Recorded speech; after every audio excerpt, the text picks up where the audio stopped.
बिस्मिल्लाहिर्रहमानिर्रहीम। अस्सलाम वालेकुम। केमिस्ट्री क्लास 9 चैप्टर नंबर 2 है एटॉमिक स्ट्रक्चर। आज हम इसका section A multiple choice question करेंगे। फर्स्ट एमसीक्यूज है, in an atom number of protons and neutrons are added to obtain. कहते हैं किसी एटम के अंदर नंबर ऑफ प्रोटॉन और नंबर ऑफ न्यूट्रॉन को ऐड करने से क्या बनता है। ऑप्शन ए है number of electrons, option B है number of nucleons, option C है atomic number of element, option D है नंबर ऑफ आइसोटोप्स। देखें, किसी एटम के न्यूक्लियस के अंदर प्रोटॉन और न्यूट्रॉन्स होते हैं। नंबर ऑफ प्रोटॉन्स और नंबर ऑफ न्यूट्रॉन्स को ऐड करते हैं तो उससे उस एटम का एटॉमिक मास बनता है। क्योंकि प्रोटॉन और न्यूट्रॉन एटम के सब पार्टिकल हैं और दोनों एटम के न्यूक्लियस में होते हैं, इसलिए प्रोटॉन और न्यूट्रॉन को नंबर ऑफ न्यूक्लियॉन्स भी कहते हैं। इन दोनों को जब हम ऐड करें तो एटॉमिक मास भी बनता है और नंबर ऑफ न्यूक्लियॉन्स भी बनता है। अब देखें कि हमारे पास जो चार ऑप्शंस हैं इसके अंदर एटॉमिक मास का ऑप्शन नहीं है, लेकिन हमारे पास ऑप्शन बी है नंबर ऑफ न्यूक्लियॉन्स। तो नंबर ऑफ प्रोटॉन्स और नंबर ऑफ न्यूट्रॉन्स को जब एक साथ ऐड कर देते हैं तो नंबर ऑफ न्यूक्लियॉन्स बनता है। एमसीक्यूज नंबर 1 का आंसर आएगा option B, number of nucleons. MCQs number 2 है, if proton number is 19 electronic configuration will be. एक एटम हमें गिवन है जिसके अंदर 19 प्रोटॉन है, हमें उसकी इलेक्ट्रॉनिक कॉन्फ़िगरेशन बतानी है। ऑप्शन ए है 289, ऑप्शन बी है 2881, ऑप्शन सी है 281, ऑप्शन डी है 283। इसकी इलेक्ट्रॉनिक कॉन्फ़िगरेशन लिखना बहुत आसान है। देखें, इसके अंदर हमें नंबर ऑफ़ प्रोटॉन्स गिवन है 19, नंबर ऑफ़ प्रोटॉन्स 19 है, लेकिन इलेक्ट्रॉनिक कॉन्फ़िगरेशन हम नंबर ऑफ़ इलेक्ट्रॉन से लिखते हैं। किसी एटम में जितने इलेक्ट्रॉन्स होते हैं उससे ही इलेक्ट्रॉनिक कॉन्फ़िगरेशन लिखी जाती है, और किसी एटम के अंदर जितने प्रोटॉन्स होते हैं उतने ही नंबर ऑफ़ इलेक्ट्रॉन होते हैं। अब इसमें इन्होंने हमें बता दिया कि इसके अंदर 19 प्रोटॉन है, इसका मतलब है इसके अंदर 19 ही इलेक्ट्रॉन है। तो हम 19 इलेक्ट्रॉन से इलेक्ट्रॉनिक कॉन्फ़िगरेशन लिखेंगे। इसमें हमें नंबर ऑफ़ इलेक्ट्रॉन्स कितने गिवन हैं, नंबर ऑफ़ इलेक्ट्रॉन्स हैं हमारे पास 19, तो हमें 19 से इलेक्ट्रॉनिक कॉन्फ़िगरेशन लिखनी है। ठीक है, तो सबसे पहला शेल होता है के, उसके बाद होता है एल, उसके बाद होता है एम, उसके बाद होता है एन, और इसी तरह ओ पी क्यू आता है। लेकिन क्योंकि हमें जो है छोटा सा एटम दिया है इसलिए हमें इतने आगे तक शेल की ज़रूरत नहीं पड़ेगी। इन 19 इलेक्ट्रॉन को इसके अंदर हम सब्स्टिट्यूट करते हैं। सबसे पहला शेल है के, इसके अंदर ज़्यादा से ज़्यादा सिर्फ 2 इलेक्ट्रॉन आ सकते हैं। सेकंड शेल है एल, इसके अंदर ज़्यादा से ज़्यादा 8 इलेक्ट्रॉन आ सकते हैं। अब इनको काउंट कर लीजिए, कितने हो गए, 8 और 2 10 हो गए। 19 हमें प्लेस करना है, 10 हमने प्लेस कर दिए। 19 में से 10 माइनस कर दें, हमारे पास 9 इलेक्ट्रॉन बचे। तो एम शेल के अंदर हमारे पास जो है 9 इलेक्ट्रॉन आएंगे। एम शेल के अंदर वैसे तो ज़्यादा से ज़्यादा 18 इलेक्ट्रॉन आ सकते हैं, लेकिन हमारे पास सिर्फ 9 इलेक्ट्रॉन ही रिमेनिंग है। तो एम शेल के अंदर हम प्लेस कर देंगे 9 इलेक्ट्रॉन। तो हमारे पास इलेक्ट्रॉनिक कॉन्फ़िगरेशन बन गई 289। तो एमसीक्यूज नंबर 2 में हमें 19 प्रोटॉन गिवन थे, हमें इसकी इलेक्ट्रॉनिक कॉन्फ़िगरेशन लिखनी थी। ऑप्शन ए है 289, ऑप्शन बी है 2881, ऑप्शन सी है 281, ऑप्शन डी है 283। हमने अभी इसकी इलेक्ट्रॉनिक कॉन्फ़िगरेशन निकाली है, हमारे पास आई है 289। तो एमसीक्यूज नंबर 2 का आंसर आएगा ऑप्शन ए 289। एमसीक्यूज नंबर 3 है, if nucleon number of potassium is 39 and its atomic number is 19 then number of neutrons will B.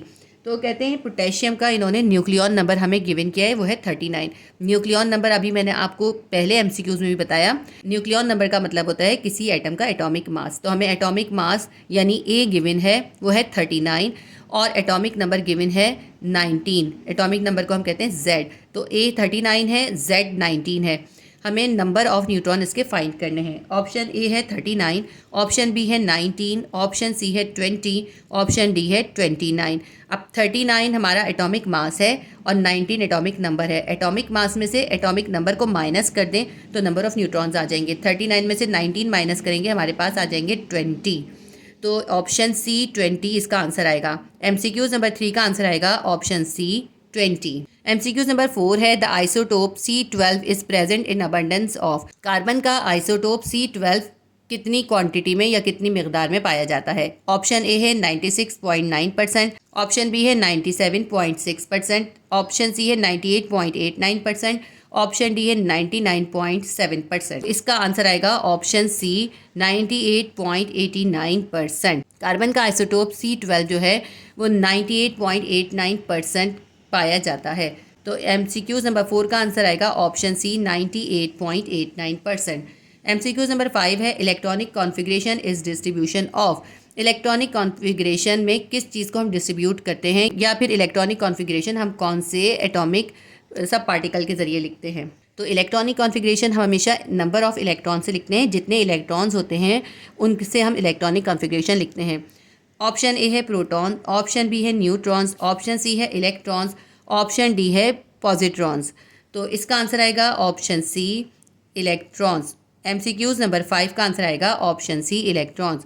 MCQs number 6 है which one of the following is most penetrating.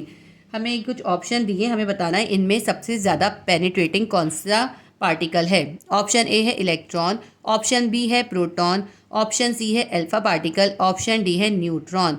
तो इन चारों options में सबसे ज़्यादा penetrating जो है वो है न्यूट्रॉन, क्योंकि देखें इलेक्ट्रॉन पे नेगेटिव चार्ज होता है, प्रोटॉन पे पॉजिटिव चार्ज होता है और अल्फा पार्टिकल पे भी पॉजिटिव चार्ज होता है, लेकिन न्यूट्रॉन जो है वो न्यूट्रल होता है, इसीलिए ये बहुत आसानी से किसी भी चीज़ के अंदर पेनिट्रेट कर जाता है। तो न्यूट्रॉन की ही सबसे ज़्यादा पेनिट्रेटिंग पावर होती है। MCQs नंबर 6 का आंसर आएगा option D neutron. MCQs number 7 है how many subshells in a L shell. L shell के अंदर कितने सबशेल होते हैं।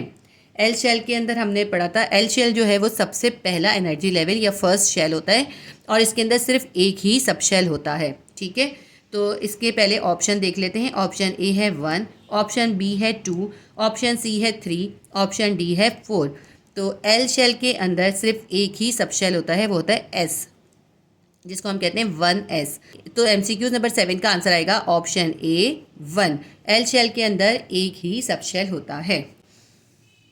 MCQs नंबर 8 है de Broglie extend the wave particle duality two electron in dash. De Broglie ने कौन से एयर में वेव पार्टिकल की ड्यूलिटी नेचर को इलेक्ट्रॉन तक एक्सटेंड करा। ऑप्शन ए है 1920, ऑप्शन बी है 1922, ऑप्शन सी है 1923, ऑप्शन डी है 1925। इसका आंसर आएगा ऑप्शन सी 1923। डी ब्रॉगली ने 1923 के अंदर वेव पार्टिकल की ड्यूलिटी थ्योरी को इलेक्ट्रॉन तक एक्सटेंड करा। MCQs नंबर 9 है name the material of screen which is used in Rutherford atomic model. Rutherford के एटॉमिक मॉडल का जो एक्सपेरिमेंट था उसमें उसने कौन से मटेरियल की स्क्रीन यूज़ की थी। ऑप्शन ए है एल्यूमिनियम फॉइल, ऑप्शन बी है जिंक सल्फाइड, ऑप्शन सी है सोडियम सल्फाइड, ऑप्शन डी है एल्यूमिनियम सल्फाइड। रदरफोर्ड ने जो अपना गोल्ड फॉइल एक्सपेरिमेंट करा था उसने उसके अंदर जिंक सल्फाइड की स्क्रीन यूज़ की थी, क्योंकि जिंक सल्फाइड से जब अल्फा पार्टिकल टकराते हैं तो उसके अंदर ग्लो पैदा करते हैं। तो MCQs नंबर 9 का आंसर आएगा ऑप्शन बी जिंक सल्फाइड। इसको शॉर्टली ZS लिखते हैं, जिंक सल्फाइड। MCQs नंबर 10 है which rays are use for sterilisation of medical instrument. इनमें से कौन सी रेज हैं जो मेडिकल इंस्ट्रूमेंट्स को स्टरलाइज करने के लिए यूज़ होती हैं। ऑप्शन ए है अल्फा रेज, ऑप्शन बी है बीटा रेज, ऑप्शन सी है गामा रेज, ऑप्शन डी है एक्स रेज। ये जो वाई बना होता है ना, इसको हम गामा पढ़ते हैं, ये गामा रेज है। MCQs नंबर 10 का आंसर आएगा option C gamma rays. Gamma rays of cobalt 60 को मेडिकल इंस्ट्रूमेंट की स्टरलाइजेशन के लिए यूज़ करते हैं और ये आइसोटोप्स हैं। तो MCQs नंबर 10 का आंसर हम लिखेंगे ऑप्शन सी गामा रेज। इसके साथ ही हमारा section A multiple choice question complete हो गया। उम्मीद करती हूँ ये वीडियो आपके लिए हेल्पफुल रही होगी। प्लीज़ वीडियो को लाइक कीजिएगा, शेयर कीजिएगा और सब्सक्राइब कर लीजिए अगर आपने सब्सक्राइब नहीं किया है तो। अल्लाह हाफिज़।